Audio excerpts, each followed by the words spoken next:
Antes de entrarmos no assunto sobre a salvação aos gentios, o Rosh Hashai vai abordar mais um assunto a respeito do nome Yeshua. Rosh Hashai. Na verdade, o que eu gostaria de dizer é o seguinte. Algumas pessoas dizem que o nome Jesus foi estabelecido, ou foi traduzido ou transliterado já na época do Império Romano. Isso muito depois de Yeshua. Isto não é verdade. O nome Yeshua era um nome comum na época do nosso povo. Tanto Yeshua, Jesus, como Josué. Como Yehoshua, que é Josué. Eram nomes comuns. O que ocorre é o seguinte, eu não sei se os nossos telespectadores já ouviram falar na Septuaginta.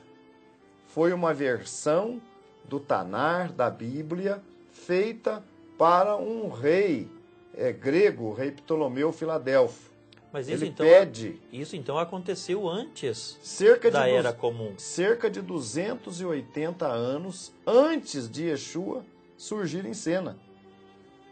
Foi solicitado aos sacerdotes, ao sumo sacerdote de Jerusalém, uma tradução da Bíblia, porque detectou-se que lá na grande biblioteca de Ptolomeu Filadelfo faltava um livro importante, que era a Bíblia. O livro dos judeus. O livro dos judeus. Aí então eles pedem, Ptolomeu pede, porque ele tinha o domínio lá sobre Jerusalém naquela época do Império, pede ao sumo sacerdote que mande alguém, e diz a história que 72 homens foram enviados para traduzirem esta versão do Tanar para o grego. Exato. Eles ficaram em celas isoladas e tal, e diz, segundo a história, que a tradução foi igual de todos eles. Exato. Agora aí que está o detalhe, 280 anos antes de Yeshua. Nesta tradução, nomes como Josué, filho de Josadaque, e Josué, filho de Num, apareceram traduzidos como Iesus, na versão grega. Então a tradução para Iesus, a transliteração para Iesus, já era conhecida desde a época da Septuaginta. Exato. E não só o nome de Yeshua, nós temos, por exemplo, o nome Moses, em grego, que é referindo a Moshe, em hebraico, Moisés, como todos conhecem. Todos os nomes, devido à sonoridade gramatical da língua grega, tiveram que sofrer mudanças linguísticas. Isso é plenamente normal. Até essa biblioteca, a Biblioteca de Alexandria, né, que depois foi destruída, o grande fala da Alexandria. Agora, nós temos um outro exemplo, por exemplo, um outro exemplo na Torá, que referente a Yosef, filho de Jacó, que quando foi vendido para os egípcios e lá se destacou, foi dado um outro nome a ele, pelo faraó, de Zafenat Paneah, que alguns traduzem como intérprete de mistérios ou intérprete de sonhos, mas que continuou a ser o próprio Yosef. Então, quando alguém se referia a Zafenat Paneah negativamente ou positivamente, esse alguém estava se referindo a Yosef. O próprio Daniel, no cativeiro babilônico, também adquiriu um outro nome, Recebeu outro nome. E não deixou de ser Daniel. Entre os seus irmãos judeus, era conhecido por Daniel, mas entre os babilônicos, conhecido como Beltesazar. O próprio Yosef, quando se revelou... Uma observação. Quer dizer que se alguém lá dentro do Império Babilônico dirigisse uma palavra contra Beltesazar, estava ofendendo a Daniel?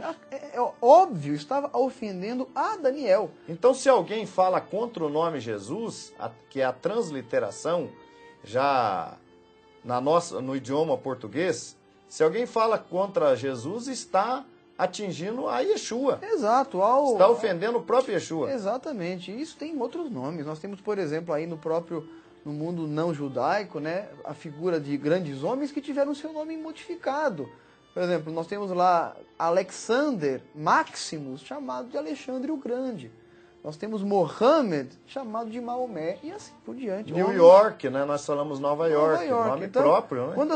Quando alguns nomes próprios, seja de cidade ou seja de pessoas, tomam uma dimensão global, elas acabam tendo que se adaptar linguisticamente. É um fenômeno linguístico normal. Então, se eu quero entender, quando se referia a Zafenat Paneah, lá no Egito, se tratava do próprio José.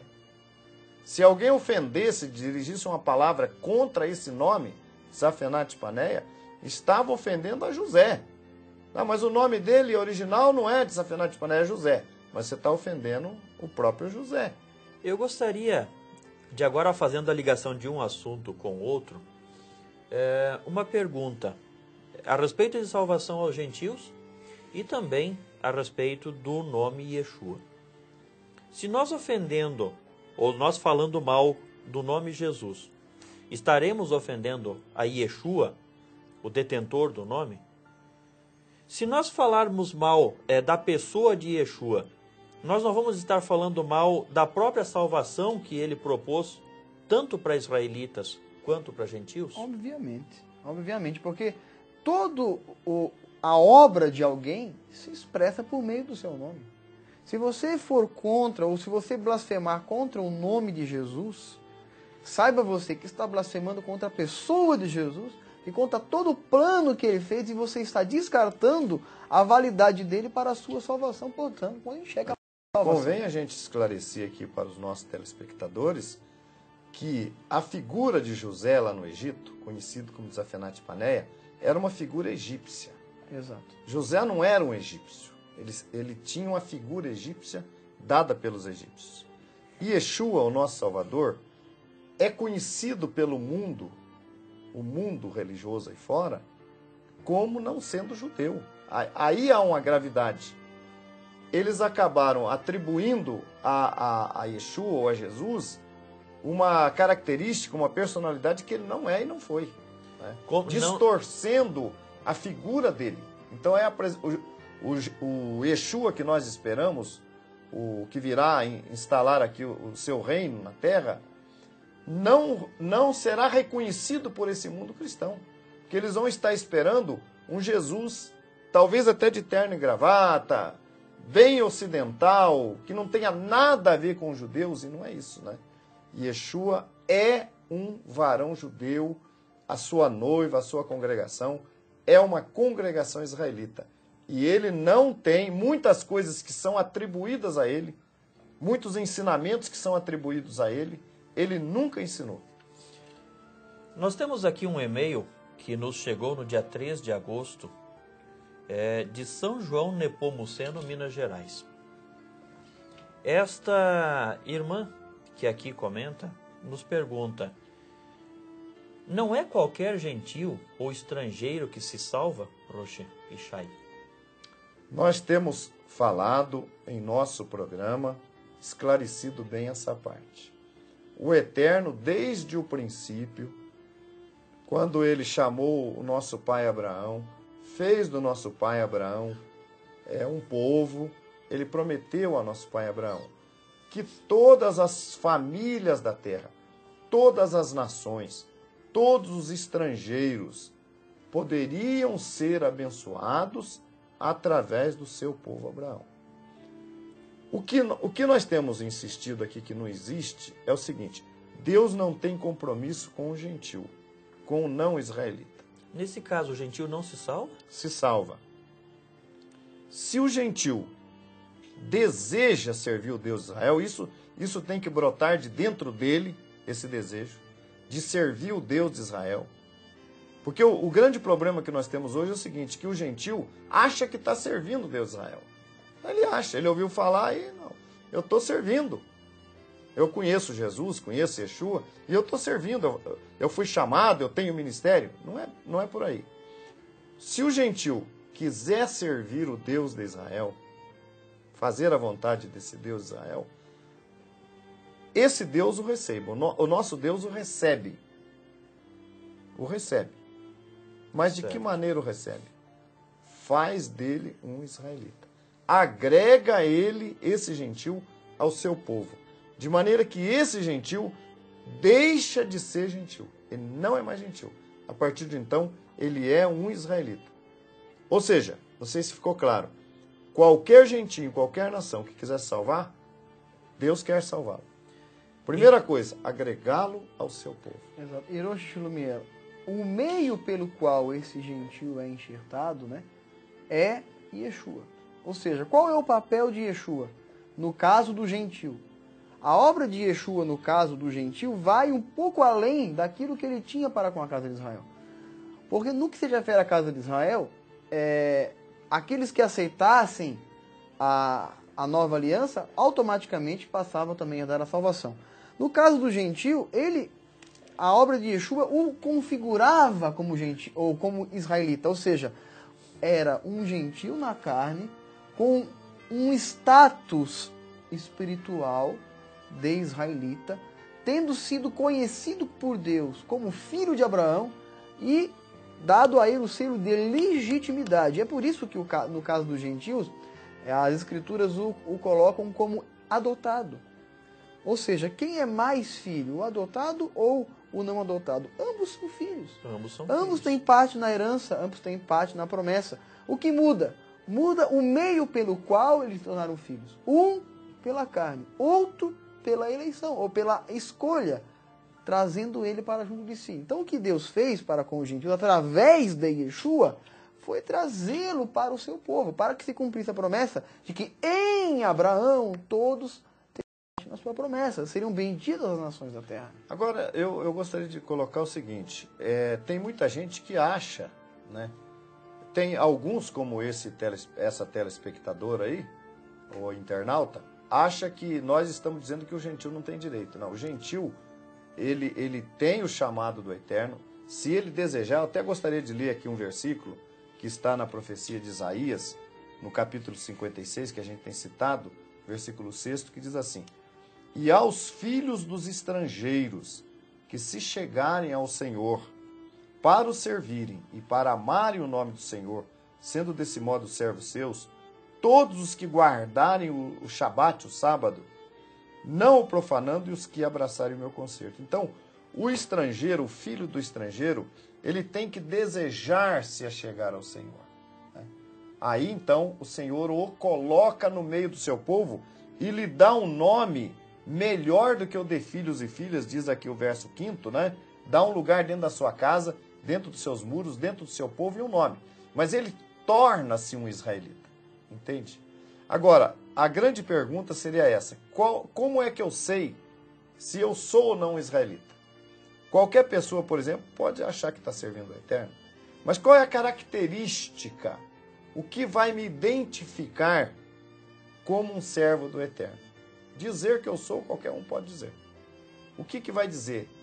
Esse homem aí é um israelita, é um servo do Eterno. O que vai me identificar? E dentro desta pergunta, eu ainda gostaria de relatar aqui o e-mail que nos chegou de Juiz de Fora, Minas Gerais. E é uma pergunta minha também, mas deste internauta que aqui está. O gentio que se torna israelita e entra na congregação israelita da Nova Aliança, ele precisa guardar a lei também? E a salvação? Salvação vem da lei? É uma pergunta de um outro internauta que eu estava vendo alguns dias atrás. A salvação vem da lei? Bom, então... E o israelita, gentil que se tornou israelita, precisa guardar a lei? Bom, então na verdade são duas perguntas em uma. Respondendo a primeira parte da pergunta, sim, o israelita, seja ele por adoção, seja ele natural, está igualmente compromissado para com a lei. A lei veio para a santificação do povo de Israel e diferenciação dela das demais nações, sua santificação. O que responde por si só a segunda parte da pergunta. A santificação, esse é o objetivo da lei. Santificação essa que, segundo Hebreus, sem a qual ninguém verá a Deus. Mas a salvação de Deus não pode ser alcançada pelas obras. Ela é alcançada pela graça de Deus através do sangue expiatório de Yeshua. Ou seja, por causa de Yeshua somos salvos, não porque guardamos a lei. Mas uma vez parte de Israel, por meio de Yeshua, estamos condicionados à lei, porque ela passa a ser nossa por sermos israelitas. Na verdade, o que acontece é o seguinte: essa teologia criada a partir da apostasia do quarto século, ela tratou de... uma vez eu ouvi um comentário interessante, né? Que numa cidade, numa grande metrópole aqui do nosso país, quando o ladrão rouba a bolsa de uma senhora, por exemplo, ou a carteira de alguém, e ele corre, né? Ele corre. Então é claro que o que foi roubado sai correndo atrás dele. E ele pode ser pego, porque o que foi roubado sai gritando, pega o ladrão, pega o ladrão. Aí qual é a tática do ladrão? O ladrão também começa a gritar, pega o ladrão, pega o ladrão. O que está na frente, o próprio ladrão, né? Então o que acontece é o seguinte, o engano, gente, criou-se uma ideia contra a lei, contra a Torá, um conceito de que na nova aliança não tem mais a lei, né? Isso não é fruto nem dos escritos do Novo Testamento, do assim chamado Novo Testamento, ou dos escritos da Brit Hadashah. Isso não é verdadeiro, né? A Torá, a lei, faz parte tanto da primeira aliança como da segunda. Como vai fazer parte no milênio, como a gente já tem dito em outros programas. No milênio de Jerusalém, de Sião, vai sair o ensinamento da Torá para as nações. E esse ensinamento sairá através do povo judeu. Que quando a profecia diz que 10 homens das nações pegarão na orla do vestido de um judeu, meditando mais um pouquinho e dizendo, iremos convosco porque sabemos que Deus está convosco, está em Zacarias capítulo 8, verso 23. Sabe qual o significado que eu entendi ali? Por que os 10 homens de todas as nações, no milênio, vão pegar na franja? Que podia dizer, não, 10 homens vão pegar no vestido, no braço, no paletó, no braço ou no ombro. Por que pegar lá embaixo na franja? Porque as franjas servem para lembrar os mandamentos de Deus. Que são os tzitzit, Exato. né? Que tem ali, então, a representação dos mandamentos. E vão pegar na orla do vestido, justamente naquilo que representa para nós os mandamentos do eterno nosso Deus, né? E que cabe aos judeus, iremos convosco porque sabemos que Deus está convosco. Até no reino milenar, a Torá será ensinada, a lei será ensinada ao povo. Então criou-se essa teologia que derruba a lei. Nova aliança não tem lei? Claro que tem.